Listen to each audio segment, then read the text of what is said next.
Les vraies voix Sud Radio, 17h-20h, Philippe David, Cécile de Ménibus. Retour des vraies voix. Philippe Bilger, on a recommencé. Philippe Bilger, le micro est ouvert. C'est parce qu'on est à fond, nous, on est en train de, on fait la révolution dans la magistrature. Si ça vous ennuie pas, si ça vous dérange pas. Ça vous dérange pas mon travail, vous dites. Ça vous dérange pas. Mais ça serait bien des travaux parallèles. Bientôt, ça va être de notre faute. Mais t'as vu ça, puis le renversement de la charge. Ce sont de vrais hooligans. C'est ça. C'est un punk, Bilger. Bande de blouson noir. C'est clair. J'ai trop de cheveux pour ça. C'est le cas de le dire. Le retour des vraies voix avec Philippe Bilger, Françoise Degois et Guillaume Rivalan. Bien sûr, sur ce coup de projecteur, la réforme de la police judiciaire et limogeage du patron de la PJ de Marseille suite à des manifestations de centaines de policiers lors de la venue du directeur général de la police nationale sur place continue de cristalliser le débat en réaction des reports de perquisition, des interpellations aussi dans plusieurs villes de France. En quoi consiste cette réforme et quelle bonne ou mauvaise nouvelle pour les policiers, en tout cas les officiers de police judiciaire. On en parle avec Grégory Joron qui est avec nous, secrétaire général SGP Police Force ouvrière. Bonjour Grégory. Bonsoir.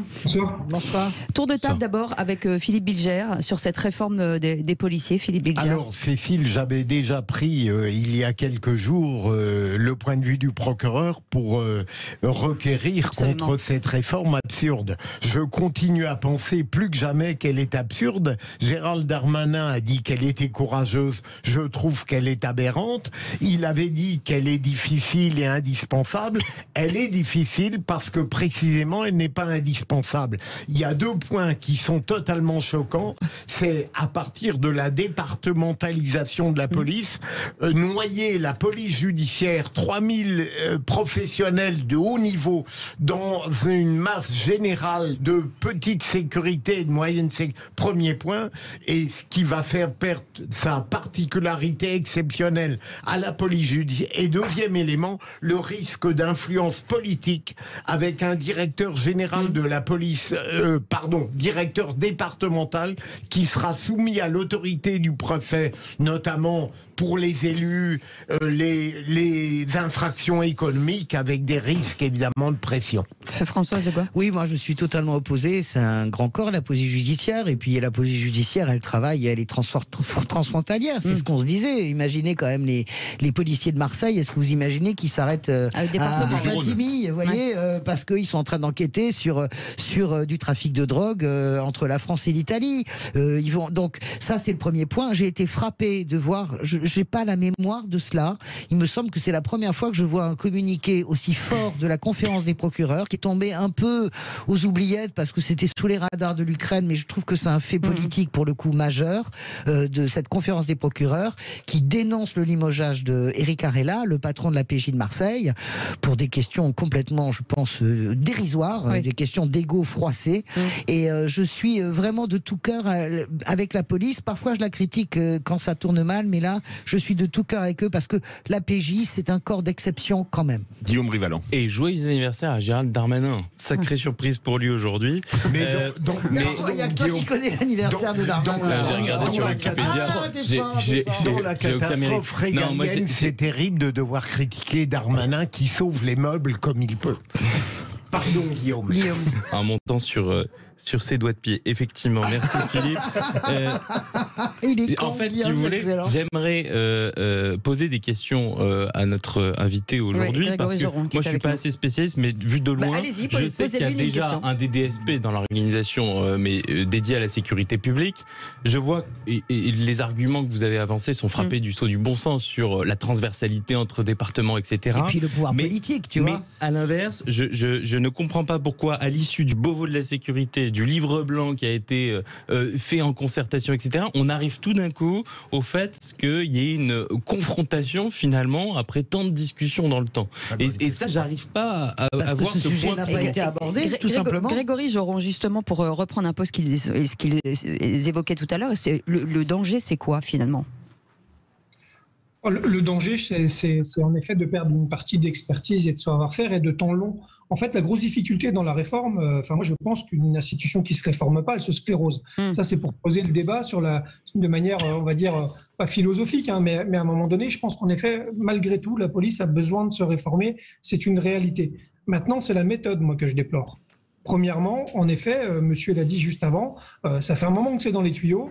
et tout d'un coup ça s'accélère sans qu'on sache trop pourquoi ça s'accélère, mais surtout au-delà de ça, ça s'accélère de la mauvaise manière. C'est-à-dire qu'il y a eu des communications assez diffuses et assez incohérentes entre ce qu'on nous vendait, nous, au niveau central et ce qui se passait dans les zones. Et c'est ce qui fait qu'aujourd'hui, malheureusement, les agents de terrain qui ont été confrontés à ces communications qui étaient incohérentes, et à un endroit, on disait qu'en gros, les niveaux 3 de PJ et les antennes PJ restaient tout en l'état, et à d'autres endroits, en fait, on faisait circuler des organigrammes où elles disparaissaient. Et c'est ce qui a mis un peu le feu aux poudres. Donc même si la réforme peut entendre qu'en effet, ça fait 30 ans qu'elle est dans les tuyaux et que personne n'a osé le faire, moi j'aurais aimé qu'en même temps, dans ces tuyaux-là, on ait aussi la méthode pour la mettre en place. Parce que malheureusement, ce qui nous met dedans aujourd'hui, avant tout, c'est une question de méthode.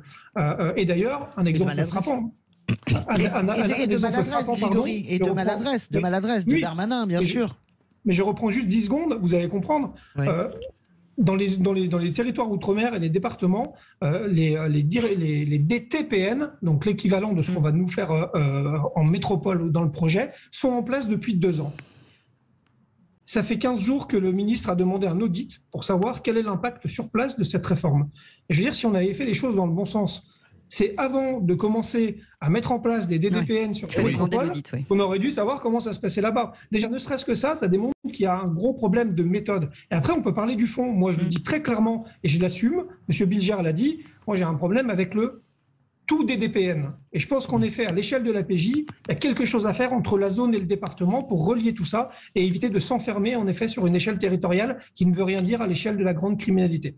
À votre avis, Grégory Geron, j'ai vu que le ministre Darmanin a fait plus que lâcher par le verbe, en tout cas du lest, puisqu'il a dit la police judiciaire ne perdra aucune de ses attributions, elle aura des crédits aussi considérables qu'elle les attend, et par conséquent, on ne comprend pas pourquoi il veut faire une réforme si elle n'aboutit pas à une déperdition de la police judiciaire. Que comprenez-vous de tout cela ?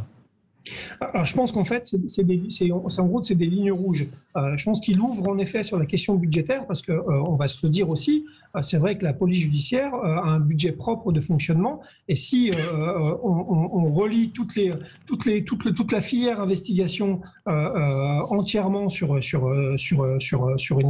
une filière nationale, malheureusement, la vraie crainte, c'est en effet de perdre ces moyens-là et en budget, parce que imaginez bien qu'un directeur départemental de la police nationale qui va être évalué finalement sur l'action qu'il a sur son département, parce qu'on sait bien comment ça marche, on parle de fonction publique malgré tout, c'est-à-dire que ce cadre directeur départemental va être évalué sur l'action de son périmètre.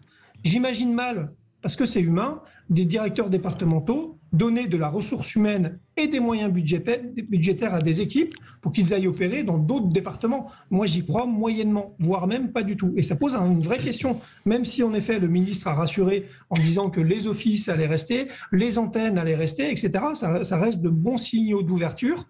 Malheureusement, vraisemblablement, avec ce qui s'est passé au Bastion ce matin, ça n'a pas convaincu les collègues et c'est juste la problématique qu'on a de la méthode. Aujourd'hui, malheureusement, on voit bien que pour l'instant, le discours institutionnel a du mal à passer auprès des gens de terrain. François Dubois. Oui, moi j'entends tout ce que vous dites. Alors sur les budgets, c'est très important. Sur le corps spécifique que représente la police judiciaire, absolument. Plus d'excellence en France. On peut quand même dire que ce sont des gens qui travaillent formidablement. Le troisième point, moi j'y vois quand même la reprise en main politique. Je pense qu'il y a une perte d'indépendance à partir du moment où vous devez forcément de rendre des comptes, vous avez des problèmes qui vont se situer au niveau local. Moi, je suis étonné que dans votre discours, il n'y ait pas cet aspect-là qui me paraît le plus important. Et troisième point, comment avez-vous vécu finalement la solidarité des procureurs, assez rare quand même, en tout cas exprimée aussi publiquement, et l'éviction de Éric Arella, le patron de la PJ de Marseille? Alors, sur l'indépendance politique, oui, on peut craindre certaines choses, notamment sur les délits de col blanc, clairement. Alors maintenant, on a aussi un modèle intégré qui fonctionne et pour lequel on se pose moins de soucis. Il est sous vos yeux, il est à Paris, la préfecture de police, et là, son service propre de police judiciaire, voilà, c'est la DRPJ, et pour autant, elle est quand même sous l'autorité d'un préfet de police, et ça pose pas réellement de soucis, ou en tout cas, pas à ma connaissance. Donc, je suis un peu plus mesuré là-dessus, même si on peut se poser des vraies questions. Mais vraisemblablement, il y a déjà un échelon zonal prévu pour les délits financiers qui va permettre justement de sortir de cette question d'indépendance au niveau du département. Ça semble plutôt avoir eu écho. Sur la conférence des procureurs, alors oui, j'ai bien eu tout ça. Et d'ailleurs, vous parliez en préambule, je crois que c'est Cécile qui le disait, d'opérations qui étaient reportées. Il faut savoir que si les opérations sont reportées, c'est que la magistrature est évidemment dans la danse et qu'elle valide le fait de reporter des perquises, des portes à casser pour interpeller, etc. Donc forcément, ça pose écho. Mais j'aimerais aussi, moi, qu'on fasse attention, parce que c'est important, parce que c'est pas que la réforme de la PJ, c'est aussi la réforme de la police nationale dans son entièreté, ou quasiment. Et donc, il n'y a pas la police judiciaire qui est impactée. Il y a aussi des collègues en investigation d'un deuxième niveau pour lesquels on parle peu et qui malheureusement, eux, n'ont pas des opérations reportées et bécanent hier comme aujourd'hui et comme demain avec 500 dossiers à disposition et eux, leurs conditions de travail sont déplorables. Donc en fait, j'aimerais aussi qu'on parle de ces deuxièmes niveaux d'investigation que sont les sûretés urbaines, les gages et compagnie qui, eux, sont noyés dans les contentieux de masse et qui ne voient pas non plus le bout du tunnel. Donc on est focus sur la PJ, oui c'est 3000 agents, oui c'est l'expertise, oui c'est le temps long, et oui attention de ne pas perdre ça. Nous ce qu'on veut en fait c'est qu'il y ait en gros une réforme qui nous garantisse que le service public demain sera meilleur, mais sera meilleur avant tout pour les victimes, et ne dégradera pas les conditions de travail de nos collègues. Et si on n'a pas ça, forcément on sera nous très mesurés, voire opposés. Pour l'instant malheureusement, vu qu'on manque de méthode, on ne sait pas trop où on va. Merci beaucoup Grégory Joron d'avoir été avec nous, secrétaire général LGP Police Force Ouvrière. On en reparlera bien entendu parce que visiblement le débat reste encore ouvert. Dans quelques instants, on va dire bonjour à notre petite gagnante rapidement, si elle est là, en ligne avec nous. Oui. Bonsoir Audrey. Bonsoir. Bonsoir. Bonjour Audrey. Cécile. Bonjour Philippe. Comment ça va ?